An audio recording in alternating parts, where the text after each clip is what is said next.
नमस्कार दोस्तों, आज मैं आपसे पित्त दोष के बारे में बात करूंगा। वर्षा ऋतु चल रही है जिसमें पित्त का संचय होता है शरीर में मौसम के अनुसार ही, और आने वाली शरद ऋतु यानी सितंबर अक्टूबर के महीने में इसमें पित्त का प्रकोप होता है। नेचुरल तरीके से ही ये प्रकोप होता है। अभी मेरे पास क्लिनिक में बहुत सारे पेशेंट आ रहे हैं पित्त व्याधि के, जिनमें कई लोगों का पित्त बढ़ा हुआ है और उसके कारण उनको बहुत सारी तकलीफ़ें हो रही हैं। एक मरीज़ तो पिछले 5 साल से पित्त बढ़ने से ही परेशान है। काफ़ी सारे पेशेंट मैं पिछले 15-20 दिनों में देख चुका हूँ और कई लोगों ने तो मेरे द्वारा ऑनलाइन मेडिसिन पूरे इंडिया में मंगवाई ही है। अभी मुझे अच्छा तब लगा जब फ़ॉरेन से उन्होंने मुझे कंसल्ट किया ऑनलाइन, और वो भी पित्त की व्याधि से ही परेशान थे और उन्होंने मेडिसिन ली और उनको भी आराम मिला।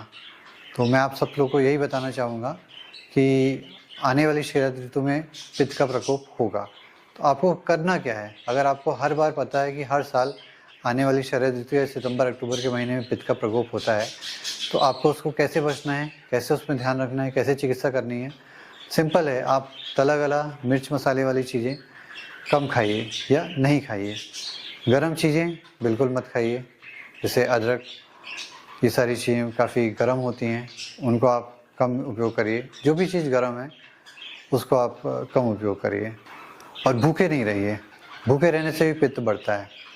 रात को अधिक देर तक जगना नहीं है, उससे भी पित्त बढ़ता है।